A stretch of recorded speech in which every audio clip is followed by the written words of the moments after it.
There's no feeling more intense than starting over. If you deleted your homework the day before it was due, as I have, or if you left your wallet at home and you have to go back after spending an hour in the commute. If you won some money at the casino and then put all your winnings on red but it came up black. If you got your best shirt dry cleaned before a wedding and then immediately dropped food on it. If you won an argument with a friend and then later discovered that they just returned to their original view. Starting over is harder than starting up. If you're not ready for that, like if you've already had a bad day, then what you're about to go through might be too much. Feel free to go away and come back. I'll be here.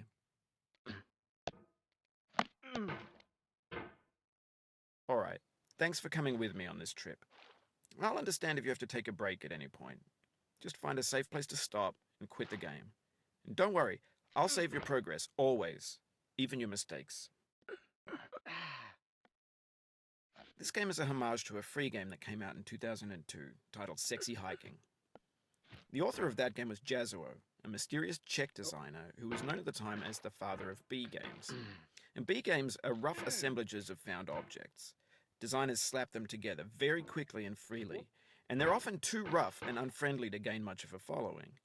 They're built more for the joy of building them than as polished products. In a certain way, Sexy Hiking is the perfect embodiment of a B game. It's built almost entirely out of found and recycled parts, and it's one of the most unusual and unfriendly games of its time. In it, your task is simply to drag yourself up a mountain with a hammer.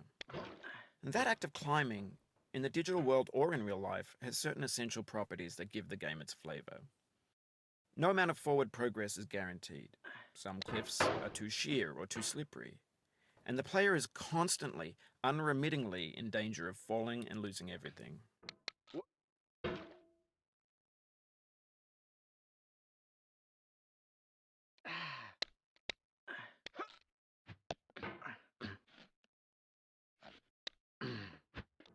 Anyway, when you start Sexy Hiking, you're standing next to this dead tree that blocks the way to the entire rest of the game.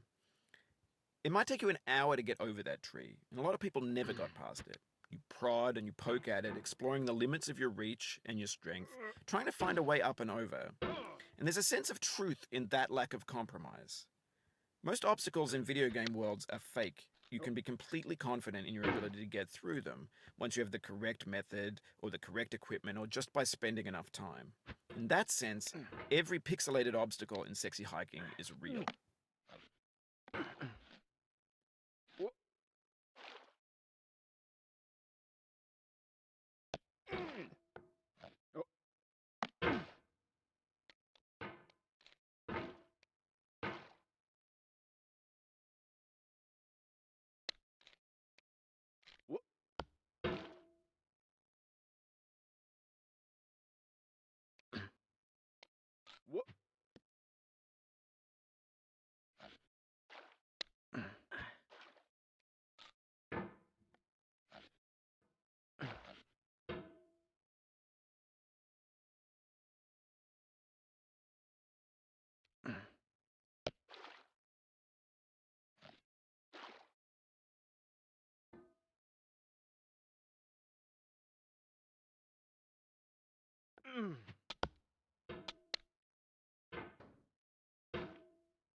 Oh, you just lost a lot of progress.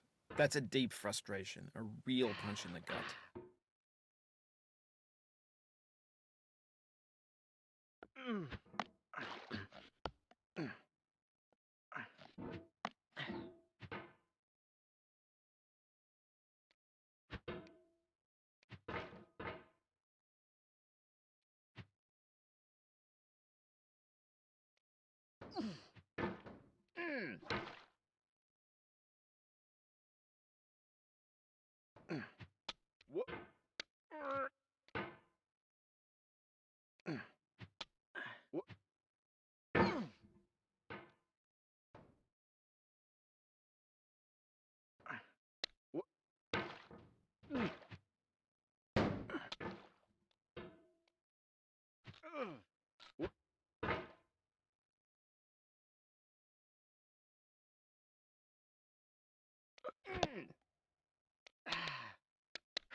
Oof, sorry about that.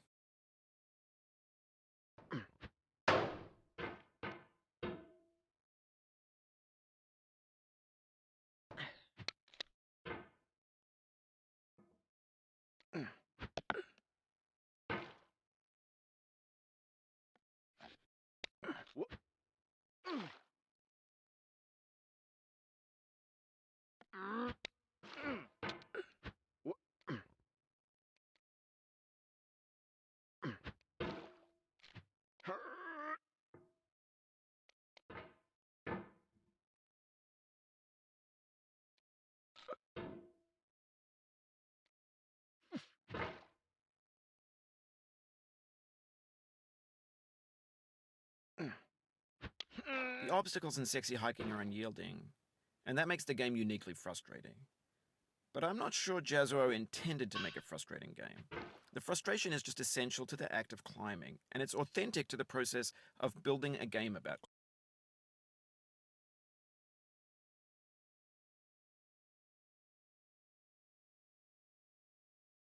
climbing. A funny thing happened to me as I was building this mountain. I'd have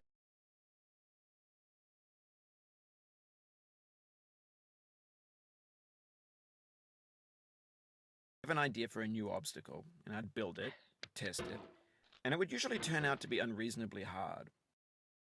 But I couldn't bring myself to make it easier. It already felt like my inability to get past the new obstacle was my fault as a player rather than as a builder. Imaginary mountains build themselves from our efforts to climb them, and it's our repeated attempts to reach the summit that turns those mountains into something real. When you're building a video game world, you're building with ideas, and that can be like working with quickset cement.